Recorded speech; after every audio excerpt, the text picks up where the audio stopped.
I found out my son got married on a Tuesday morning that started like so many others in my quiet little house, with the sound of the refrigerator humming, the sunlight falling across a kitchen table that had been paid off years ago, and a cup of coffee growing cold because I forgot to drink it while scrolling on my phone, never once expecting that a lifetime of motherhood would be reduced to a notification on a screen, because there it was, nestled between a recipe video and an advertisement. For shoes I didn't need, a photograph of my son Daniel standing in a navy suit that fit him perfectly, smiling in a way I hadn't seen in years, his arm wrapped around a woman in a white lace dress whose face I recognized only vaguely from a few rushed holiday visits and awkward phone calls, and at first my brain couldn't process what my eyes were seeing because the image felt out of place, unreal, like a staged photo or an engagement shoot, but then I noticed the champagne glasses raised behind them, the floral arch, the handwritten sign that read, "Forever begins today," and something inside my chest tightened so suddenly that I had to put the phone down for a moment just to breathe, because recognition arrived all at once, heavy and undeniable, and with it came the slow, sinking realization that my son was married, that it had already happened, that it had happened without me, that no one had thought to call, to text, to send an invitation, or even to mention it in passing, and when I picked the phone back up, my hands were trembling slightly as I read the caption beneath the photo, every word cutting deeper than the last, "Best day of our lives, surrounded by the people who matter most," and I remember whispering out loud, to an empty kitchen, "Oh," because there was nothing else to say, no dramatic gasp or sob, just that single sound of understanding, and as I scrolled through the comments, through friends and relatives congratulating them, through strangers calling it a beautiful ceremony, through someone tagging me and writing, "Your mom must be so proud," I felt a strange hollow open inside me, not sharp enough to hurt yet but wide enough to swallow years of memories, years of sacrifices that suddenly felt invisible, because this wasn't just about missing a wedding, it was about realizing that I had already been written out of my own child's life without being told, and as I sat there staring at that screen I couldn't help replaying the months leading up to that moment, the phone calls where Daniel had sounded rushed and distracted, the times he asked for money with vague explanations, the $800 I sent just weeks earlier because he said things were tight, the credit card charge for formal wear that I didn't question because I never questioned him, the way he always assured me he'd pay me back someday, and it dawned on me with a quiet cruelty that I had helped pay for a wedding I wasn't allowed to attend, that my love had been accepted in financial installments while my presence had been deemed unnecessary, and yet even then I didn't cry, because shock has a way of freezing emotion, of locking tears behind a wall of disbelief, and I sat there far longer than I realized, listening to the ticking of the clock, thinking about how many times I had shown up for him without being asked, how many nights I had stayed awake worrying when his father died and I was suddenly raising him alone, how many extra shifts I worked so he could go to college without debt, how many times I told myself that parenting didn't come with guarantees, that love wasn't transactional, that sacrifice was just part of the job, but none of those thoughts prepared me for the phone call the next morning at 9:17 a.m., when his name lit up my screen and my heart still leapt the way it always did, betraying me with hope, and I answered because I always answered. Because mothers are trained to respond first and process later, and he didn't sound nervous or apologetic or even particularly warm, just casual, distracted, as if he were calling a utility company, saying, "Hey mom, quick question, did you send the rent money yet?" And in that moment something inside me snapped, not explosively, not dramatically, but cleanly, like a thread pulled tight for too long finally giving way. And I asked him how his wedding was, my voice steady despite the storm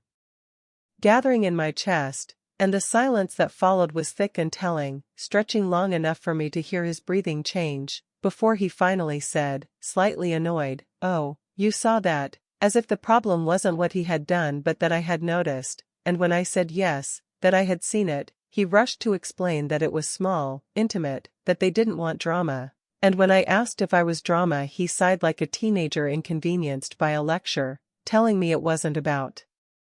me, and those 4 words landed heavier than any insult could have, because they reframed everything, every sacrifice, every check written, every tear swallowed, as irrelevant, And I hung up not because I was angry but because I was suddenly very tired in a way that settled into my bones. And that afternoon, instead of waiting for an apology that never came, I opened my bank statements and looked at them not as a mother but as a woman nearing 70 who needed to understand where her life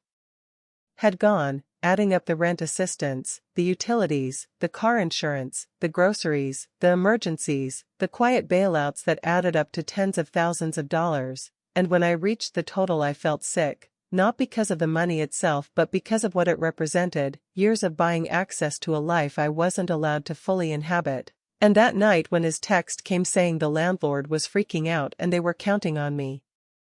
I realized with startling clarity that I had become an expectation rather than a relationship, a resource rather than a person. And the next morning when I went to the bank and canceled every automatic transfer, I felt something close to fear mixed with relief, because for the first time I was choosing myself without permission. And when Daniel showed up at my house later that day with his new wife, demanding to know why the payments had stopped, I saw them differently, not as children struggling to find their footing but as adults who had made a conscious choice to exclude me while still relying on me. And when his wife rolled her eyes and dismissed my pain as something I was still on, it confirmed what I already knew, that my presence had never been the point, only my money. And when they accused me of being selfish, of punishing them, of abandoning family, I listened calmly because the words no longer had the power they once did, and when they left threatening silence I let them go, because I had already been living in it. And in the weeks that followed, as I changed my locks, updated my will, and reclaimed small pieces of my life, I began to sleep better than I had in years, because peace, I learned, often arrives disguised as loneliness before revealing itself as freedom. And that freedom settled into my days slowly, almost suspiciously, like something I didn't trust yet, because for so long my sense of purpose had been wrapped around anticipating Daniel's needs before he voiced them, checking my phone reflexively, budgeting my month around his crises, measuring my worth by how useful I still was to him. And when that stopped so abruptly, there was an emptiness that frightened me at first, a quiet that felt too loud. But as the weeks passed I began to notice small things I hadn't noticed in years, like how peaceful my mornings were without the jolt of anxiety that came from seeing his name on my screen, how my grocery bill was smaller, how my chest didn't tighten every time the mail arrived. And I realized that I had been living in a constant state of low-level panic for so long that calm felt unnatural, like a language I'd forgotten how to speak, and yet my body seemed to remember, relaxing inch by inch, breath by breath, as if it had been waiting for permission to rest. And during that time the messages from extended family started trickling in, some subtle, some blunt, all circling the same theme, asking if everything was okay, telling me Daniel was stressed, hinting that young couples struggle, reminding me that parents help when they can. And I listened politely, thanked them for their concern, but didn't explain myself, because I had learned that explaining only invited debate, and I was too tired to argue my humanity with people who saw my role as permanent support rather than a relationship that required care in both directions. And through those conversations I began to understand how the story had been framed without me, how I had been painted as dramatic, controlling, overly sensitive, how my absence from the wedding had been justified as a choice made for peace. And there was a sharp sting in realizing that my silence had been interpreted as agreement, that my lifelong habit of not making things difficult had made it easy to erase me. But instead of confronting anyone I turned inward, thinking back over the years, replaying moments that now looked different in hindsight, like the first time Daniel moved out and called me crying because he couldn't cover rent, how quickly I wrote the check without asking questions, or the countless times he canceled visits at the last minute but still expected me to send money on holidays, how often our conversations revolved around what he needed rather than how either of us felt. And I wondered when exactly the balance had tipped, when love had quietly turned into obligation, and whether it had happened so gradually that neither of us noticed until it was complete. And these thoughts followed me as I started making small changes in my life, joining a local book club because I could afford the membership now, going for longer walks in the evenings, reconnecting with an old friend who lived nearby and had lost her husband years before me, someone who understood loneliness without trying to fix it. And through those simple acts I began to feel like myself again, not Just a mother, but a woman with opinions, preferences, and a life that existed beyond someone else's needs. And then one afternoon, nearly 3 months after the wedding, Daniel called, from a number I didn't recognize, and when I answered I knew instantly from the tightness in his voice that something was wrong, because desperation has a sound to it that doesn't change no matter how old a person gets. And he told me they were behind on bills, that his wife had lost her job, that they were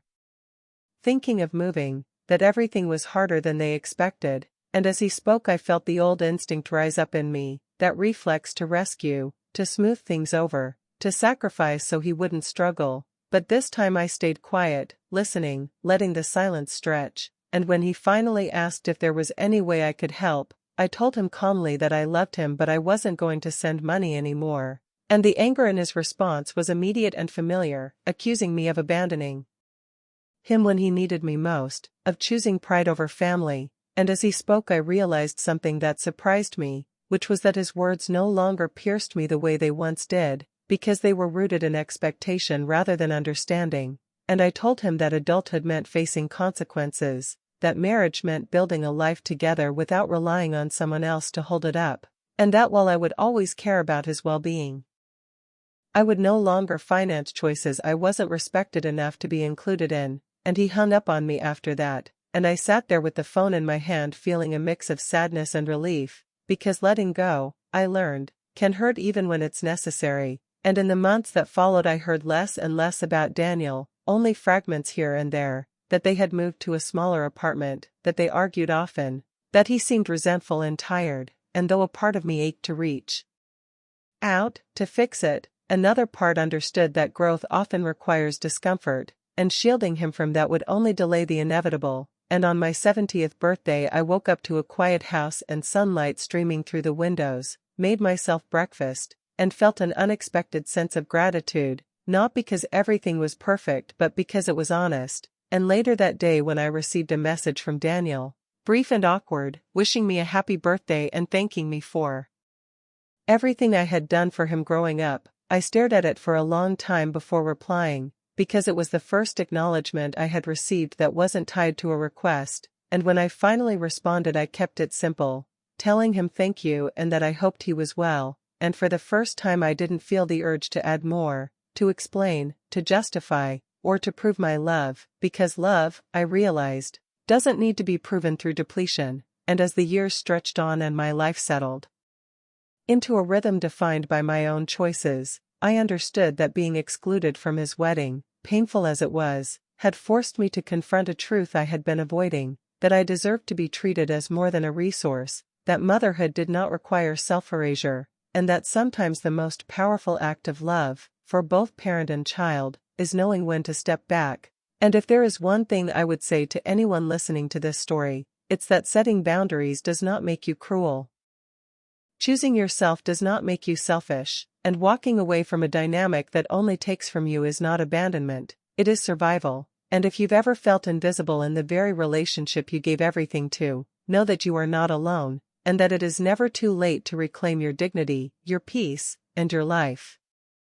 And that understanding didn't arrive all at once like a revelation, it unfolded slowly over time, in ordinary moments that carried unexpected weight. Like the first holiday season I spent without sending an envelope of cash or a carefully wrapped gift chosen more for usefulness than thoughtfulness. The first Thanksgiving where my phone stayed quiet and I cooked a small meal just for myself, setting the table out of habit before realizing I only needed one place setting and feeling a flicker of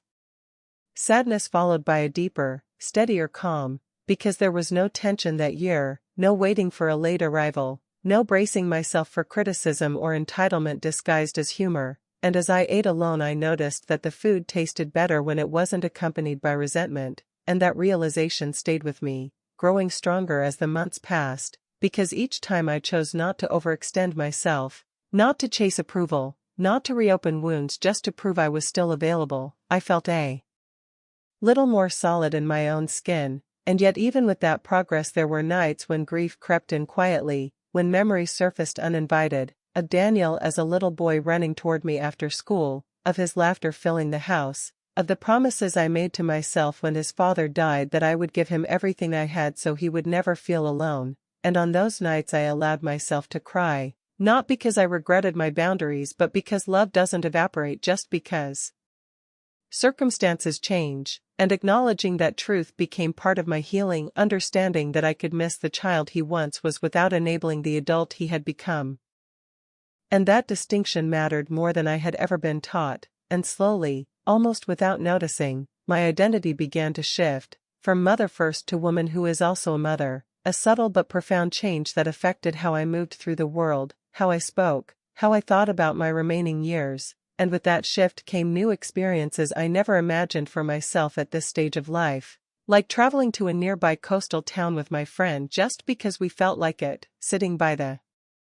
water talking about everything and nothing, laughing without guilt, or signing up for a community class and realizing that learning something new at 70 didn't make me foolish or indulgent, it made me alive, and each of these moments reinforced a truth that had been buried under decades of responsibility, that my life did not end where my sacrifices did. And then, unexpectedly, nearly 2 years after the wedding, Daniel showed up again, not at my door this time but in my inbox, writing a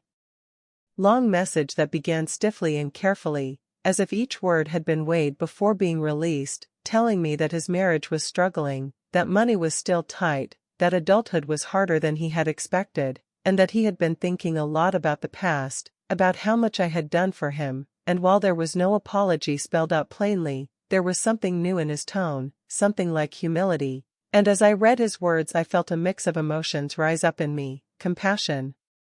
caution, sadness, and a guarded hope, because growth rarely arrives polished and complete, and I knew better than to rush toward reconciliation without clarity, so I responded honestly but firmly, telling him I was willing to talk, to rebuild a relationship slowly, but that my boundaries were not negotiable, that money would no longer be part of our connection, and that respect was a requirement, not a reward. And to my surprise he agreed, not enthusiastically, not perfectly,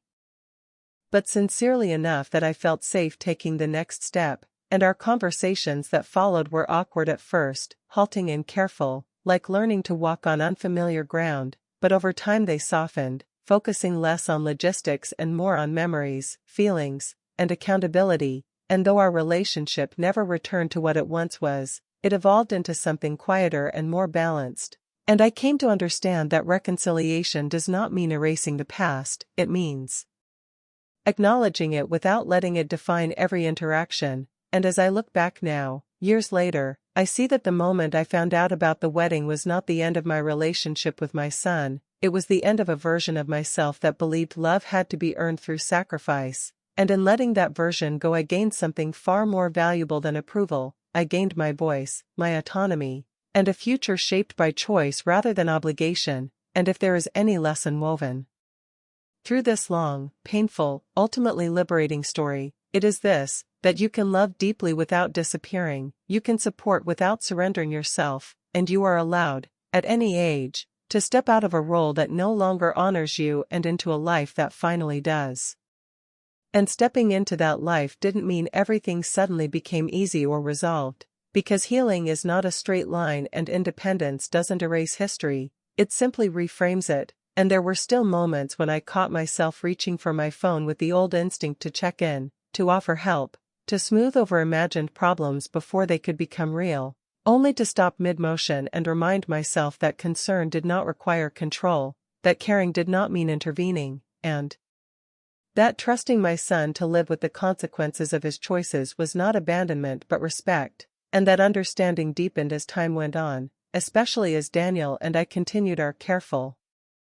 measured conversations that sometimes ended in silence when topics grew too heavy, and other times stretched longer than expected as we talked about his childhood, about the years after his father died, about the pressure he felt to succeed and the resentment he carried when life didn't unfold the way he imagined, and in those talks I heard things I had never heard before, admissions of fear, of envy toward peers who seemed to have it easier, of confusion about adulthood that he had masked with confidence and entitlement, and while hearing these truths did not excuse his behavior, it helped me understand it, and understanding, I learned, can coexist with firm boundaries, and perhaps even make them easier to maintain, because I was no longer reacting from hurt alone but responding from clarity, and as our relationship settled into this new shape I noticed something else changed too, the way people around me treated me, because when I stopped presenting myself as endlessly available, endlessly accommodating, endlessly self-sacrificing, others adjusted accordingly, some drifting away when they realized I would no longer overextend myself for their convenience, others stepping closer with a respect that surprised me, and I began to see how much of my earlier loneliness had come not from being alone but from being unseen, and how choosing myself had made me more visible rather than less, and this awareness followed me into every part of my life, from friendships to daily routines, even into the way I spoke about myself, no longer minimizing my needs or apologizing for taking up space, and one afternoon, while sorting through old boxes in the attic, I came across photo albums from Daniel's childhood, pictures of birthdays, school plays, camping trips, and as I flipped through them I felt a familiar ache rise up, but this time it was gentler, softened by acceptance. Because those memories were real and meaningful regardless of how our relationship had changed, and honoring them did not require me to ignore the present, and I realized then that grief and gratitude are not opposites, they can exist side by side, informing each other, shaping a fuller understanding of love, and as years continued to pass, my life grew richer in ways I hadn't anticipated, filled with routines and rituals that belonged solely to me, morning walks, afternoon reading, evenings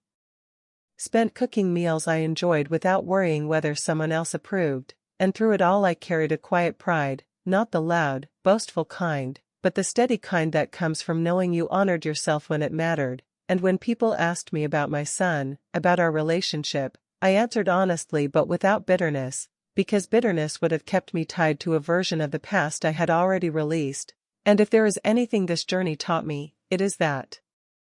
dignity is not something others grant you, it is something you claim through action, through restraint, through the courage to stop explaining your worth, and as I sit here now, reflecting on the years that followed that Tuesday morning when everything changed, I no longer see that moment as a betrayal alone, but as a turning point, painful and necessary, the moment when I finally understood that my life was still unfolding, that love could evolve without disappearing, and that choosing myself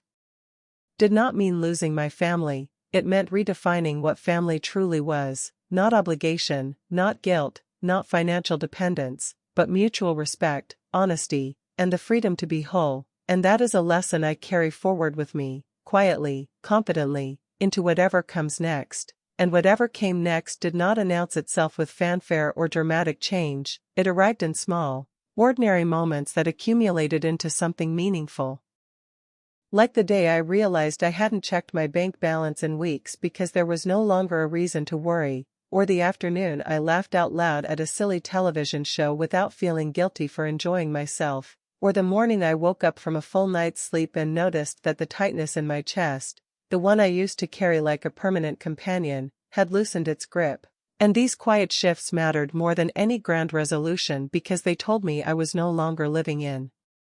reaction mode, no longer bracing for the next crisis, and that sense of steadiness gave me the confidence to think about the future in a way I hadn't allowed myself to before, not just in terms of survival or obligation but in terms of possibility, and I began to ask myself questions I hadn't asked in decades, questions like what I wanted my days to look like, how I wanted to spend my energy, what kind of legacy I wanted to leave that wasn't measured in dollars or sacrifices but in integrity. And as those questions settled in, I made choices that reflected them, updating my will not out of spite but out of clarity, ensuring that my assets would support causes and people who aligned with my values, volunteering a few hours a week at a local community center, not because I needed to prove my usefulness but because I genuinely enjoyed feeling connected in a way that didn't drain me. And through these experiences I met people from all walks of life, many of whom carried their own stories of strained family relationships, of giving too much for too long, and in sharing pieces of my story with them I realized how common this dynamic was, how many parents quietly endure being sidelined while still being expected to provide, and how rarely anyone talks about the cost of that silence, and those conversations reinforced my belief that speaking honestly, even when it's uncomfortable, is an act of kindness to oneself and sometimes to others as well. And as for Daniel, Our relationship continued in its imperfect but honest form, marked by occasional tension but also moments of genuine connection, like when he told me about a new job he was proud of and I congratulated him without offering advice or assistance, or when he asked me about my travels and listened without impatience. And while there were still boundaries in place, they no longer felt like walls but like clear lines that allowed us to interact without resentment, and I accepted that this was likely the healthiest version of our relationship we would ever have, not the fairy tale closeness I once imagined, but a real, adult connection shaped by mutual respect rather than obligation, and that acceptance brought with it a deep sense of peace, because I was no longer chasing an ideal that required me to disappear, and as I look back now, I understand that the pain I felt when I discovered the wedding was real and valid, but it was not the end of my story, it was the beginning of a different chapter. One defined not by what I lost but by what I gained when I stopped trying to earn love through sacrifice, and if there is one truth I hold on to above all others, it is that it is never too late to reclaim your life, to set boundaries, to choose dignity, and to believe that your worth exists independent of what you provide to others, and that understanding has become the quiet foundation of my days, steady and unshakable, carrying me forward with grace into whatever time I have left. And carrying that understanding forward changed the way I moved through even the smallest interactions, because once you stop defining yourself by what you give, you begin to notice how often the world subtly expects you to shrink, to accommodate, to apologize for existing, and I found myself gently but firmly resisting those expectations, not with anger but with a calm certainty that surprised even me, like the day a distant relative hinted that I should help Daniel out a little more. Now that things were hard again, and instead of launching into an explanation or feeling defensive, I simply said that Daniel was capable and that I trusted him to handle his own life, and the conversation moved on, leaving me with a quiet sense of triumph that had nothing to do with winning and everything to do with staying true to myself, and over time those moments accumulated, reinforcing a version of me that felt grounded and whole, and it was from that place that I began to reflect more deeply on the patterns that had shaped my earlier years, realizing how much of my identity had been built around being needed, how praise had often come only when I overextended myself, and how easily love can become tangled with usefulness when you are taught, explicitly or implicitly, that your value lies in what you provide, and acknowledging that truth was uncomfortable but liberating, because it allowed me to forgive myself for the choices I made when I didn't know better, for the boundaries I didn't set because I didn't believe I was allowed to, and that self-forgiveness softened something inside me, making space for compassion not just toward my son but toward the younger version of myself who was doing her best with the tools she had, and as that compassion grew, so did my capacity for joy, not the loud, celebratory kind, but the steady, enduring kind that comes from living in alignment with your values, and I began to savor my days more intentionally, lingering over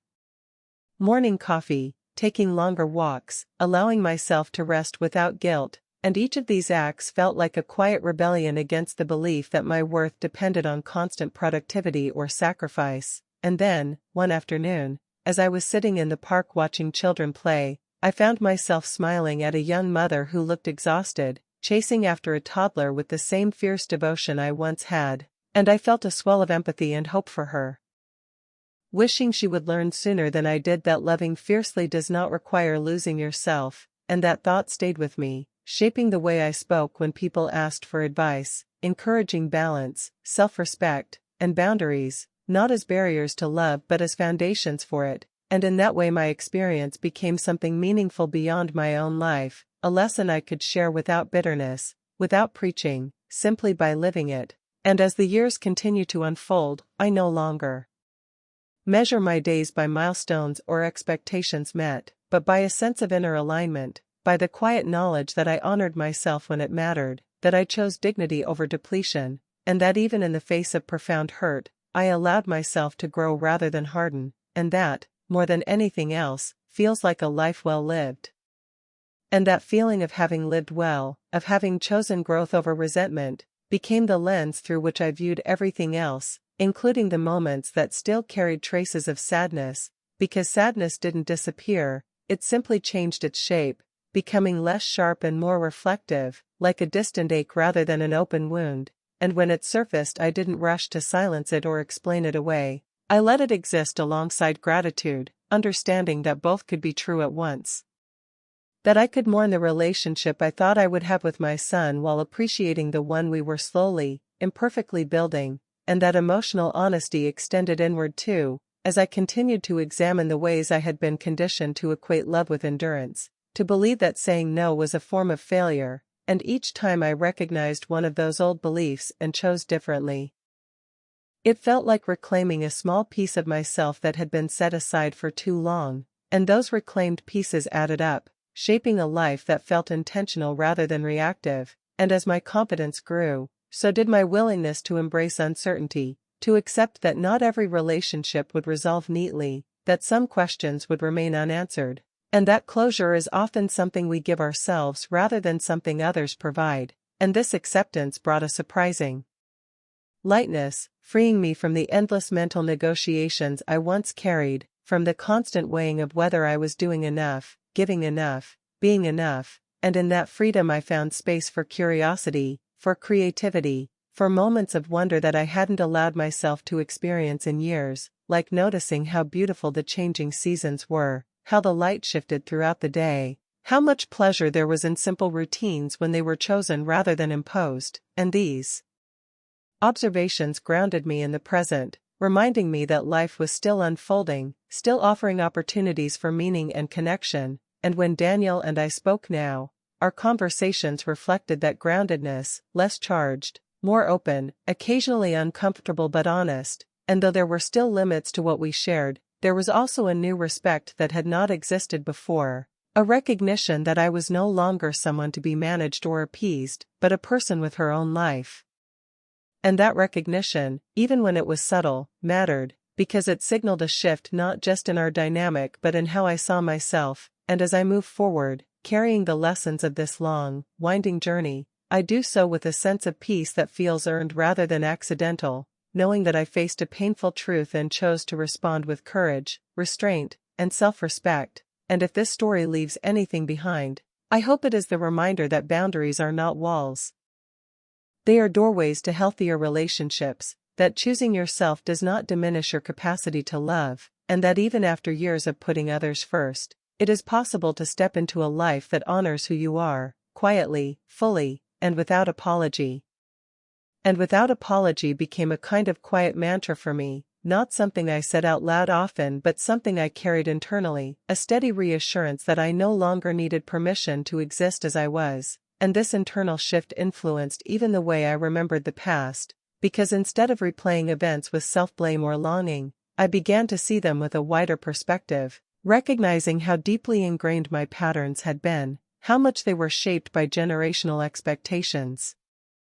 By a time when mothers were praised for self-denial and rarely asked what they wanted for themselves, and this understanding didn't excuse the hurt I experienced, but it contextualized it, allowing me to hold my story with both honesty and compassion, and that balance became especially important as I grew older and people around me began to face similar reckonings. Friends whose adult children moved away emotionally while still relying on them financially, neighbors who felt invisible at family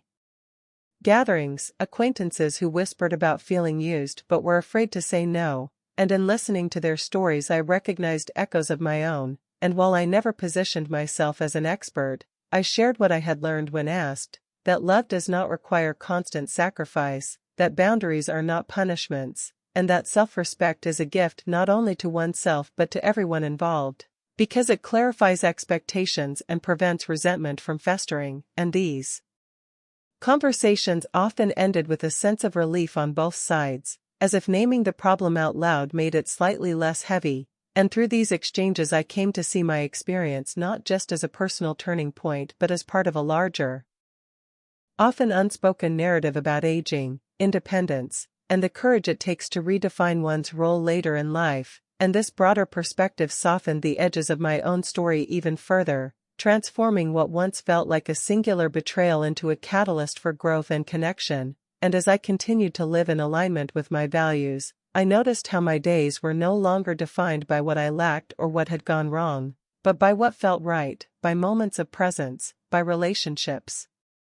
rooted in mutual care, and by a sense of integrity that carried me through both joy and sorrow. And when I reflect now on that Tuesday morning when everything changed, I no longer wish it had unfolded differently, painful as it was, because it forced me to confront truths I might have avoided otherwise, and in doing so it opened the door to a life that feels authentic and whole. And if there is a final thread that runs through this long journey, it is the understanding that self-worth is not something we earn through endurance or sacrifice. It is something we recognize and honor, often after years of forgetting, and once reclaimed, it has the power to reshape not just our relationships, but our entire sense of self, carrying us forward with a quiet strength that does not demand recognition but is unmistakably felt. As the months passed, I began to notice subtle changes in myself that I hadn't anticipated: an ease in my step, a lightness in my chest, a willingness to plan for the future without immediately calculating how it might benefit someone else. I started taking long walks in the mornings, feeling the crisp air in my lungs and noticing the rhythm of life outside my front door without the shadow of obligation pressing on me. Each step felt like reclamation, a movement away from the years of financial and emotional tethering to Max and Lena. I revisited old hobbies, painting for hours, letting my brushes glide across the canvas without worrying about interruptions, and discovered a creativity that had been buried beneath decades of self-imposed duty. I traveled locally at first, exploring nearby towns and countryside spots I had never visited, feeling a sense of freedom I had once thought was only a fantasy reserved for the wealthy or the young. Every interaction I had now was approached with caution and clarity, a filter shaped not by paranoia but by wisdom. When new neighbors greeted me or when familiar faces smiled from across the street, I responded fully, warmly, and intentionally. I found myself laughing more, often at small things that would have gone unnoticed in the past: an absurdly shaped cloud, the chatter of birds, a humorous comment from Eleanor during one of our long afternoon teas. Social gatherings became moments of nourishment rather than obligation. I no longer measured my presence by how much I gave or what I provided, but by the joy of connection. I even began reevaluating my finances with an excitement that had little to do with numbers and everything to do with possibilities. I spoke with my financial advisor more openly, planning for investments and charitable contributions, purchases that brought me joy, and even the renovation of my home, which had been stagnant for years. Each decision reinforced a fundamental truth I had long resisted: that my life was mine to shape, that my energy, time, and money were not debts owed to anyone else. For the first time in decades, my money was an extension of my autonomy rather than a measure of my love. Then there were quieter, internal transformations that were harder to quantify but equally profound. I realized that anger, which had once felt like a dangerous, consuming force, had shifted into a sense of assertiveness and clarity. I could recognize manipulation and call it by name without guilt. I could distinguish between love and obligation, between gratitude and entitlement. And slowly, I began to forgive, not Max and Lena, not entirely,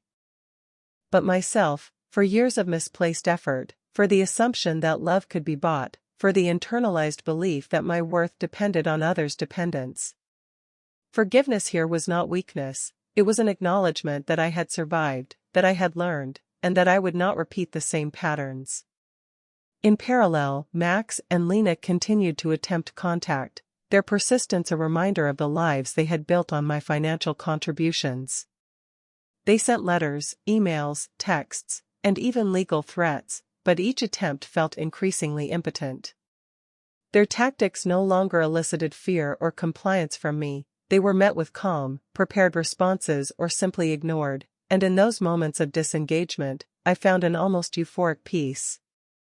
Watching them expend their energy and resources trying to manipulate me while I continued to thrive felt like the final proof of my empowerment. I was not the powerless figure they assumed I was. I was fully capable, fully aware, and fully free.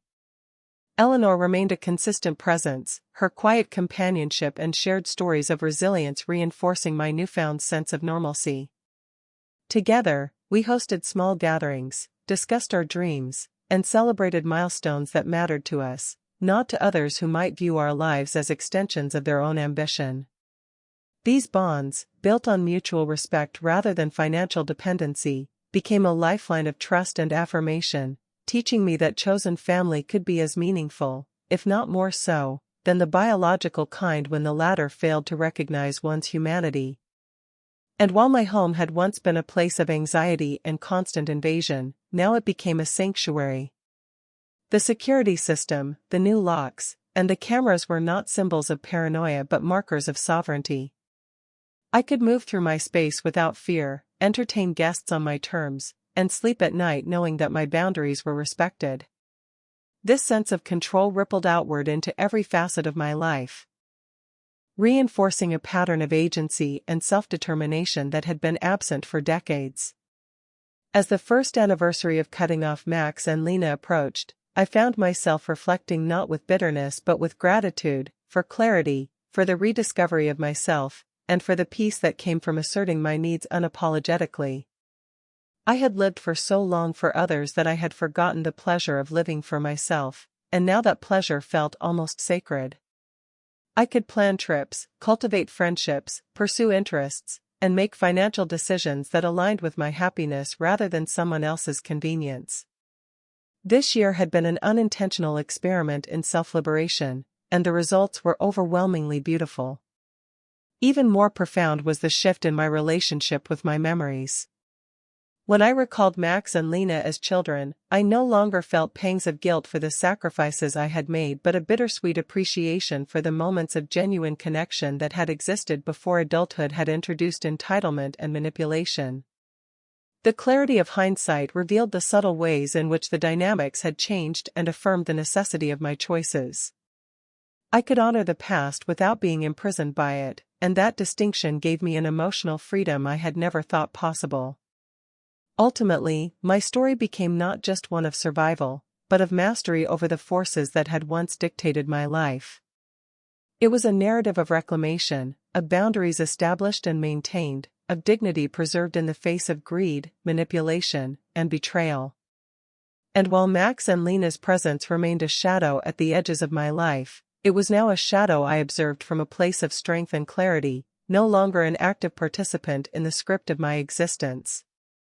The liberation I felt was not loud or dramatic, it was quiet, internal, and infinitely powerful. A testament to the resilience of a person who had spent years giving endlessly and finally learned how to receive the most important thing of all, peace. Thank you in advance. And you, what would you do in this person's place? I would love to hear your opinion, so please share it with me in the comments. I'm always curious about what you all think, and also write me where you heard this story. For more life stories like this, like the video and subscribe to my channel. There are many other stories waiting for you. With heartfelt greetings. Until next time.